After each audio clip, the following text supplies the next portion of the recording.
Welcome to Spirit, Purpose, and Energy. I'm JJ Flazanes, your host, and I do appreciate you downloading today's show, and I even appreciate more that you're listening to it, so thank you.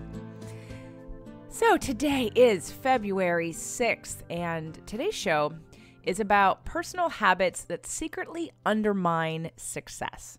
And I renamed the show. It was actually a show that appeared on Amplify Your Success podcast with Melanie Benson. And I want you to check out Melanie, melodybenson.com, and her show. So if you listen to podcasts for business reasons, you're an entrepreneur, I left a little bit of her intro in this recording so you could hear who her show is dedicated to and who her show is appropriate for. You know, even if you don't own your own business, but you have aspirations of investing or aspirations of writing a book or aspirations of inventing something or creating something, or even if it's artistic, I think there are benefits to Melanie's show. So I really want you to check out Amplify Your Success podcast. She asked great questions. She's a great interviewer. She's a friend, and it was a really fun show, and I hope you enjoy it. Before we start, today's episode is brought to you by Health IQ. I have partnered with Health IQ to offer exclusive savings to my health-conscious listeners, and that includes you. They've got an amazing quiz that you can take on their site, healthiq.com/SPE. Again, that's healthiq.com/SPE for Spirit, Purpose, and Energy. And if you're between the ages of 20 and 50, it might be of benefit for you to also, after you do the health assessment and quiz, because I did learn a lot doing it, would also be to get a quote and just compare it to what you're already paying for term life insurance. Because if you don't have that financial nest egg already ready in the case of your absence for your family, then term life insurance is something you want to consider, because it's the smart way to protect your family if something should happen. And the fact that what we're doing is rewarding health conscious people by getting exclusive savings, that's really important. So please check out healthiq.com/SPE. On this show today with Melanie, one of the things that's going to come up is at the end of it, we're going to talk about the 30-day manifestation challenge. So we're already 6 days into this challenge. Today is day 6. It started February 1st. If you are listening to this and you know you just have to get involved right now, I will let you in for the next day or two. But pretty soon this week, I'm going to stop letting people into the February challenge. So if you're interested, come to jjflazanes.com, find the free tools and resources, and you can click through to the manifestation challenge. The next one will not be until May. So I'll just let you know that up front. The next one will not be till May. So February is it. If you want to join us, you have less than 48 hours to get involved. That's at jjflazanes.com. Click on free tools and resources. So I hope you enjoyed today's show. Please check out Melanie and also healthiq.com/SPE. You are listening to Amplify Your Success podcast, and today my friend JJ Flazanes and I are talking about how to fuel your success from the inside out. Welcome to the Amplify Your Success podcast. Hey, are you a thought leader, creative entrepreneur, or change maker and want to magnify your impact? Boost influence while creating a financial abundance? Stay tuned for today's inspiring episode with your host, Melanie Benson. Hello there, inspired entrepreneurs and business leaders. It's Melanie Benson here. And today we're talking about mindset and habits and really being able to up your game from the inside out. One of the most sustainable ways to power up your business. Let's get into the episode. Welcome, business leaders and inspired entrepreneurs. I'm excited for this conversation with my friend JJ Flazanes today. So let me just give you a little bit of background on JJ. She is an empowerment strategist. She is the host of several podcast shows, including Fit to Love and Spirit, Purpose, and Energy. She is the director of Invisible Fitness, an Amazon best-selling author of Fit to Love, How to Get Physically, Emotionally, and Spiritually Fit to Attract the Love of Your Life, and author of Knack Absolute Abs, which I absolutely am going to have to go read after doing this because I didn't even know she wrote this book, but it's Routines for a Fit and Firm Core. And, you know, one of the things about JJ is I love how extraordinary she is, how many great tips and insights she has. And she kind of spans a few different parts of the world. She was named Best Personal Trainer in Los Angeles for 2007 by Elite Traveler magazine. She's been in multiple national magazines, including Shape and Fitness, Muscle and Fitness Hers. She's been all over the TV on NBC, CBS, Fox 11, KTLA. And she recently wrote a new book, and it's called The Invisible Fitness Formula, 5 Secrets to Release Weight and In-Body Shame, which debuted at number 2 on the Amazon bestseller list. So I got to tell you, JJ's got a lot of insight, a lot of knowledge, and she is so passionate about fueling up from the inside out, just like I am. I really wanted to bring her on today to share some of her insights and tips. So JJ, thanks for joining me. Thanks for having me, Melanie. I appreciate the opportunity to speak with you. You're so fun, and I love our conversations, and hopefully there can be some good stuff for your audience as well. Yeah, and I got to tell you, I am like obsessed with JJ's. She eats paleo like I do, like 99% of the time, and we both like geek out on all these great recipes. And I'm always stalking her Instagram page to see what she's cooking now. So I get a lot of my inspiration from JJ, and we had a really fun outing one time where she brought all these different types of non-dairy cheeses, and I was just obsessed. So she's been one of my role models as well as I transitioned into paleo. Well, thanks. I actually took a picture of that and put that on Instagram because I was super excited to show you and share with you all the great things, because most people think when it's time to change a diet or eliminate some things from your diet, people get depressed and think, oh my God, I'm going to be restricted. I'm not going to be able to have any fun. Where are the fun foods? And I was so excited to be able to share with you all the fun foods that you can eat and that are delicious and still be paleo and gluten-free and dairy-free. And so it was really fun for me to also share that with you. Yeah. And it helped balance out the wine, right? You can't have wine without snacks. Exactly. Good snacks. Crackers. Right. Paleo, cheese and crackers. Right. Well, how did you get into this journey with fitness and healing and, paleo diet and all? I mean, you're bringing a lot of worlds together through your work. I'm always fascinated what got someone to the place they are now.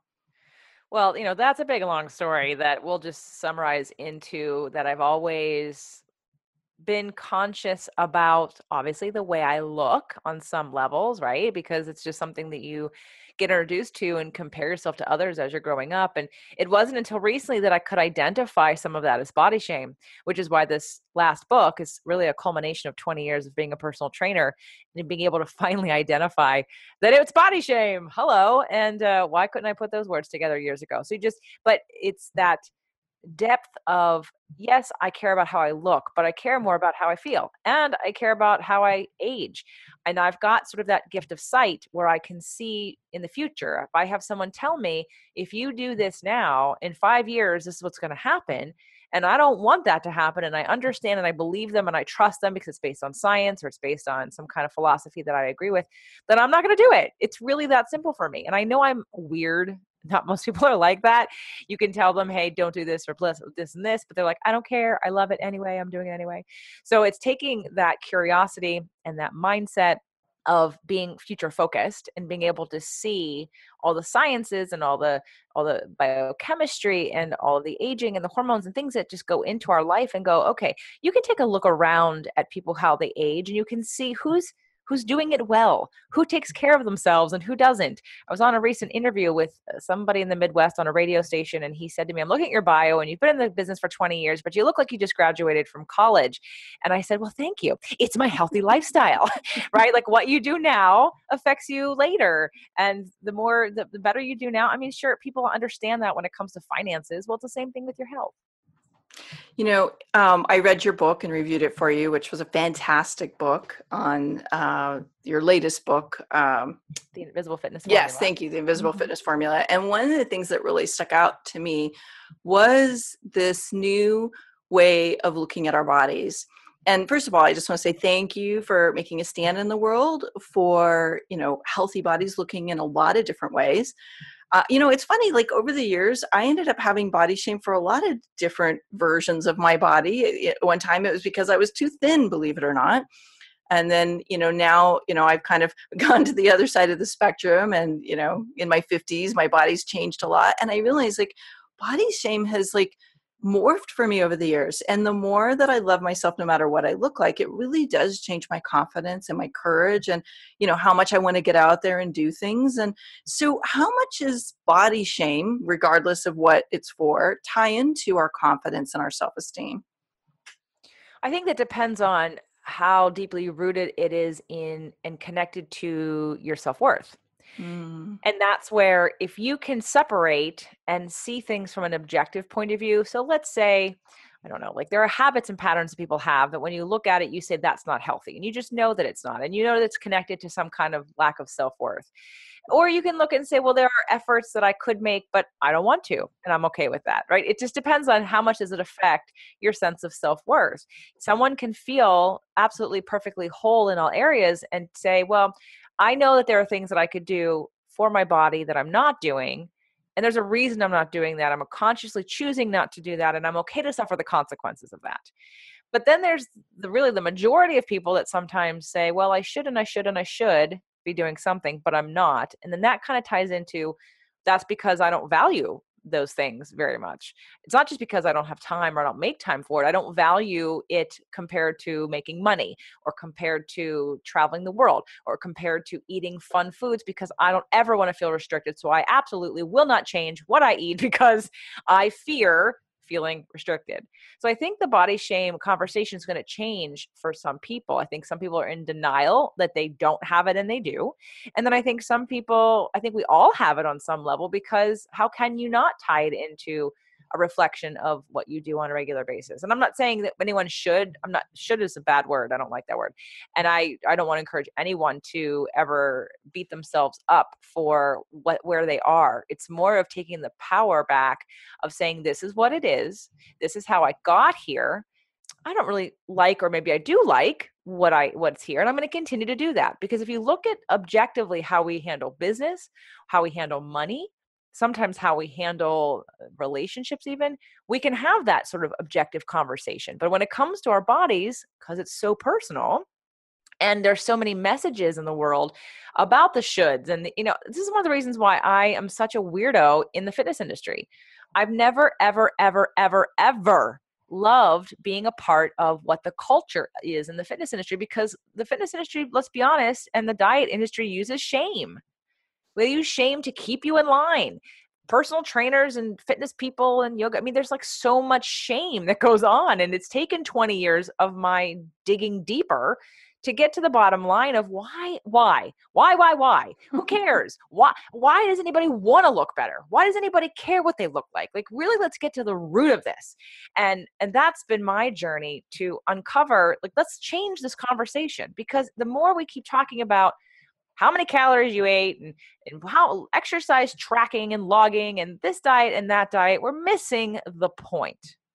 Because anyone who is rich and miserable can tell you that they have everything in the world they possibly could want, and it doesn't give them what they're seeking. And anybody who has a perfect model type body or whatever you think is perfect body type, right? You can find 100 people, and out of those 100 people, I guarantee you at least 50% of them are depressed or are unhappy in some area of their life.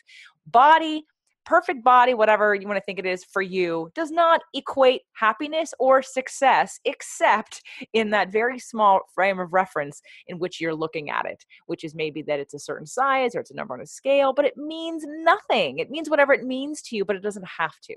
So I think the body shame conversation can go deeper and wider in really getting to the root of what it is we each hold and what we each want, and being able to love ourselves, like you said, at any size, at any level, but having some consciousness about that and having an understanding that you have a journey and that part of the spirituality that I bring to my work and to my new shows and being able to step into the world in that way is to say, there's a path for me, there's a journey, and at any journey, any part of this journey, I can change it whenever I want to. And when I want to feel best, then I'm going to treat myself better, or I'm going to decide those things. Right. So I think for each individual, it's going to change a little bit. Yeah, I agree. And, it is an individual journey. And, I want to tap back into something that you said early on, which is it wasn't so much about what you were going to look like, but how you wanted to feel. And one of the things that I know about being a business leader, an entrepreneur, whatever we, give our business orientation to, I see a huge epidemic right now of people who don't feel well.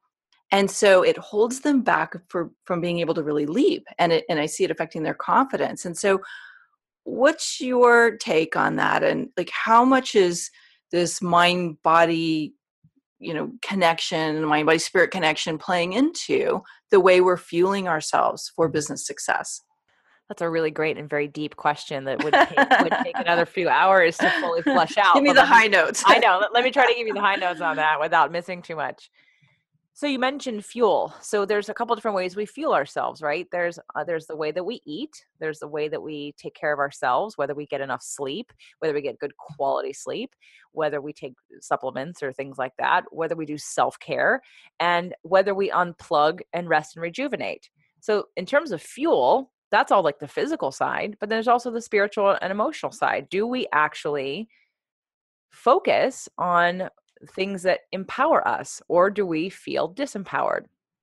So in terms of business leaders, again, it's that whole sort of psychological profile and behavioral patterns that one can start to look at and dissect and say, where am I not living my best life? Like where are my patterns taking me on a road that creates, let's say, anxiety, for instance? People have a lot of anxiety for many, many reasons, but one of the main things that contributes to anxiety that I have found over the years is our food.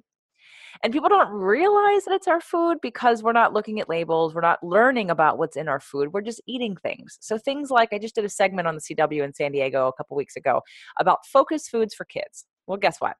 The same focused foods for kids are the same focused foods for adults. It's not because they're 8 or 10 years old that they affect them any differently, except that it has been proven clinically that using dyes in children's foods will reduce their IQ. All right. So now think about an adult that consumes a lot of dye. This is going to be getting in the way of your focus and in your brain activity from the electromagnetic frequencies we have that are rampant in our lives, from our devices and our televisions, and whether we unplug or not, from the foods that we're eating. So a true plan for a business owner when it comes to wanting to stay powered up and fueled up naturally, like you said, from the inside out, we got to start with what our self-care routine is. Because if we're lacking in energy and we're being distracted by our lack of digestion or by what's going on with us physically, then you can't be present for what's going on in your business. Yeah, and I totally agree. I've seen it for myself. I'm always trying to get my clients off sugar and adding in fuel foods, high quality, highly nutritious food, which does not include, not normally including carbs, right? It's the vegetables and things that actually have life in them. And it's amazing how many people are addicted to the foods that make them feel the crappiest. Oh, yeah, absolutely. Because it gives the temporary high. It's the Right. sugar and the caffeine that they think, oh, I need that to keep going. Right. But you only need it because you're on this cycle. And if you take it all out, yes, you may crash for a week or two, but once you actually get powered up, then you're more sustainable. You don't have the same crash. You don't need the same chemicals and stimulus and serotonin boosts from something that's going to deplete you later, because that's the other rub, is that when you're drinking too much caffeine can cause adrenal fatigue. Well, no amount of caffeine when you have adrenal fatigue is going to power you. You're not going to feel caffeinated. You're not going to feel energetic. You're going to feel foggy. You're going to feel tired, like you can't get out of this fatigue because you have adrenal fatigue, and coffee is only going to make it worse, or caffeine, doesn't have to be coffee. And and the same thing with sugar. Sugar gives you a temporary high, but also crashes you. So it's this cycle that you're like, oh, but I need more. Oh, but I need more. And next thing you know, your body chemistry is all out of balance. You can't rejuvenate and replenish your stores, and you're not sleeping well. So of course you're never going to feel optimal, and you keep thinking it's adding in these other things, and it's an addiction. So yes, removing them is a great way to start. Reducing them is a great way to start. Replacing them is even better. Start by replacing, then reducing, and then eliminating if you can. JJ, we're talking about giving energy and things that take away focus, but I'm wondering, for business leaders, entrepreneurs, people who are really going for bigger dreams, bigger levels of success. Are there things that you've seen people do and not realize they're doing things that are stealing energy, momentum, confidence away from themselves? most people are going to think this is counterintuitive and that's not your first gut reaction. When things get stressful, people think, oh, I have to hunker down and work harder and I have to be there more and I have to burn the candle at both ends because I have to be present because I have to fix it. That's usually what we go into fight or flight. And that's usually how we respond. But that's exactly how we hurt ourselves, is because we don't take into consideration the physical and mental and emotional effects that time frame has on you. So in terms of what things that steal our energy and confidence, because you're only as good as you are whole, and you're only able to handle the challenge at hand if you're fully optimally healthy and functioning. And you're not fully optimally healthy and functioning if you're lacking sleep, you're overcaffeinated, you can't focus, your digestion's off, you have unexpressed emotion that is weighing you down. So now maybe there's some physical pain as well as a lack of focus and you feel ADD. And then there's just this general maybe dread or worry, or you can't sleep at night because of the anxiety. In those situations, that's the exact time to start putting in self-care. Doesn't mean you have to not do your work. It just means besides delegating as much as you possibly can, that's the time where you have an acupuncture treatment. That's the time where you call the therapist or have a coaching session. That's the time where you look at your food to make sure it is supporting you along this very stressful path. Because what happens 9 times out of 10 is that people get sick after this is over. They sustain their adrenals pump up and they can sustain this crazy period for however long, and then they crash. And maybe they can sustain it till the project is over, but once the project is over and they go, oh, I can breathe now, then they get sick because their immunity can't handle it. So in terms of stealing your energy and confidence, it doesn't feel good to get through something like that and then to get sick, because then you're like, oh my God, I got sick. It's that cycle of feeling like you didn't do it well enough. When you can learn how to change out certain foods, eliminate certain foods temporarily, go on a specific kind of program, add some herbs, make sure you're getting your acupuncture, make sure you're having your coaching session, make sure you express your feelings, earthing, go outside, read a book for 15 or 20 minutes with your feet in the dirt or in the sand or on the grass. There are small things that you can do on a regular basis that will not eat up too much of your time, that you can build into your routine, whether it be your morning routine or your evening routine or your lunch routine. You can build it in, and all of a sudden now you're helping your body, you're helping your energy sustain during this really tough time. Yeah, I'm glad you brought that up. And I'm a huge fan of taking space. I feel more creative, more powerful. I get more momentum by taking space and then coming back to things, which you're right. It's like exactly counterintuitive to what most people think they should do. And, I've suffered from burnout. I have to tell you, one of my most popular podcast episodes up to now has been the one I did on burnout, because I think people are very confused about how to push to that next level of success and do it in a sustainable way. So I'm really glad you're kind of bringing light to that. I think you talk about that in your book as well. And speaking of your book, you brought a lot of light to this idea of the mind, body, soul integration. And I want to bring this into the conversation because it's, different people interpret that differently, right? It's like it means something different to a lot of different people. And I think sometimes people think that's a little woo-woo for a business conversation. But in my experience, it's one of the most powerful muscles we can build to really expand our impact and our great success. So can you talk a little bit about what that means to you and why it is such a vitality tool for us? Yeah, I'm going to give you a great story. Actually, there is a gentleman who found one of my podcasts, Spirit, Purpose, and Energy, back in January. He had just gone through a divorce, or was going through a divorce, and moved out, and he was financially not in a good place. And so like the world was sort of crashing, and he found the podcast, and he found the 30-day manifestation challenge, and he came on that. He actually came in a week late. We started January 1st. He came in around January 5th and said, oh my God, I just found your podcast. Can I please join this group?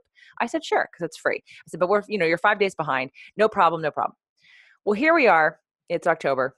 This is 9 months ago, and his finances are great. His life is great. And he actually just called me today to tell me he wants to start working with me and how much I've changed his life. Now, the reason why I'm sharing this is because all aspects of his life changed when he joined a spiritual law of attraction manifestation group.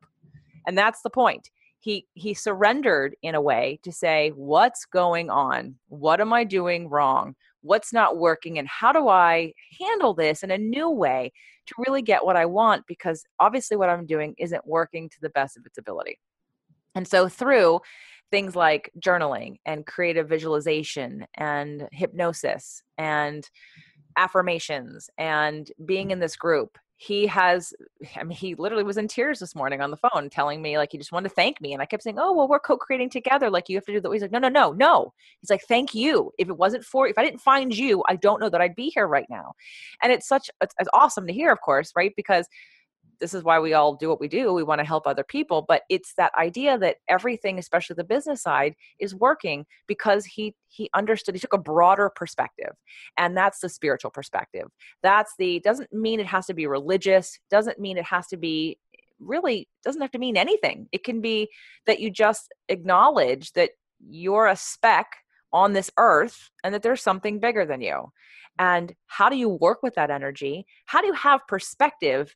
And how can that perspective create creativity for you? Like you were saying, I totally agree that part of what people can do to fuel themselves is to disconnect, is to take space, is to do fun things into play so that you can be enlightened and get those messages and downloads. And that's, again, where that spiritual piece comes in, because too many people think that they're like the small little, like, my blinders are on and I'm just going to power through this. But then everything else breaks down and you go, well, what happened? Well, it's, again, we're not working in a vacuum here. Like, everything's connected. Everything is connected, and everything is energy, and everything's how we handle things, and everything's how we interpret things. And so when you can expand, I don't know how many people have gone to like a planetarium. We go somewhat every couple of years when there's family in town that wants to go to Griffith Park, but we go into that auditorium where they're having, like the astrologies, the astronomy lessons, right? And whether you believe in a higher power or not, you have to be floored to be reminded that there are galaxies upon galaxies. Like, we forget because we don't have perspective. We just think in this little box of my life. And when we're reminded again that we're a speck in the galaxy, then you can really fathom, oh, well, my problems don't seem as big today. and oh, is there energy out there that I can leverage? Oh, what's my purpose? Oh, the things happen for a reason. It just feels better to take a bigger perspective. And whatever you want to call that, be it spirituality or connection to a higher power or source or God or Buddha or whatever, it doesn't really matter. I don't care what you call it. But that perspective can shed a lot of light on and change and transform any stresses that you're going through and help you feel a little bit more connected to other people and a little less stressed out about trying to make something happen. Yeah, I love that integration, really integrating all of those pieces, the perceptions, the ideas, the beliefs, and kind of channeling that into how do I have a more enjoyable life? Really, that's what it's all about. And keeping that perspective is huge. So I'm very intrigued by this 30-day manifestation challenge. You just mentioned it. I'm sure I'm not the only one. Tell me a little bit about it and how could we participate in it? The 30-day manifestation challenge is a free 30-day Facebook group that I created along with some tools that you get for free while you're on the program for the 30 days. You have access to a bunch of creative visualizations and affirmations and actually energetic clearing audios that help you to remove energetic blocks. Especially there's one on removing inherited emotional DNA of scarcity, which is really powerful.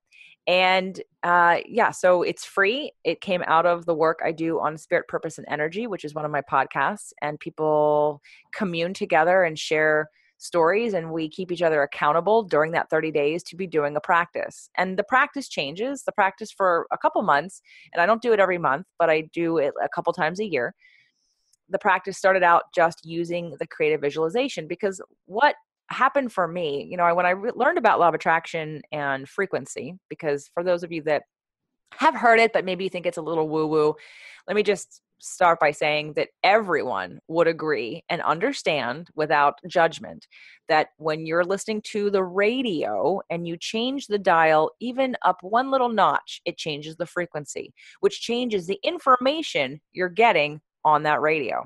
Well, our emotions are our frequencies, and we get to choose what we focus on, and we can alter and be deliberate about how we want to feel in order to attract things at a higher level. So in terms of manifestation, it doesn't matter what you're trying to manifest. It's all the same. Everyone wants to feel better and have a better life. So it doesn't really matter if it's money or a relationship or better health. I created the group because people wanted to find other like-minded individuals to support them. And then also to be held accountable in doing the 7-minute, 10-minute practice every day to help you raise your vibration and frequency. Because the higher your vibration and frequency, the better you feel. And that's going to help everything in your life, from your business to your health to your relationships. That's exactly what I've been experiencing as well. So thank you for putting it in so concise way. We will have a link on the show page for how to participate in JJ's 30-day manifestation challenge. If you're anxious and you don't want to wait, it's fit2love.tv/30daym. I hope you'll take the challenge with JJ. There is nothing more powerful than integrating all of these elements and being a part of a community that's all on the same page, going towards a new level of success. And doing it together, it's very bonding and it's very empowering. So I love that you're doing this, JJ. Thank you. I got it as a download while I was driving one day. I'm like, all great ideas are born either there or in the shower. Right. In the shower, during a workout, while you're driving. I was like, oh my gosh. And I tested it out last year with a bunch of friends because I wanted to do it for myself and I wanted accountability, because I believe that in order to get to make real change in your life in any area, you have to have accountability from someone other than yourself. So that's how I've grown every year in every way, is always by accountability, whatever, for business, for money, for health. Always have accountability and support, because that's how you're going to make real change. Yeah. Thanks, JJ. And as a reminder, today's show was brought to you by Health IQ. Make sure to go take your test and get your free quote at healthiq.com/SPE.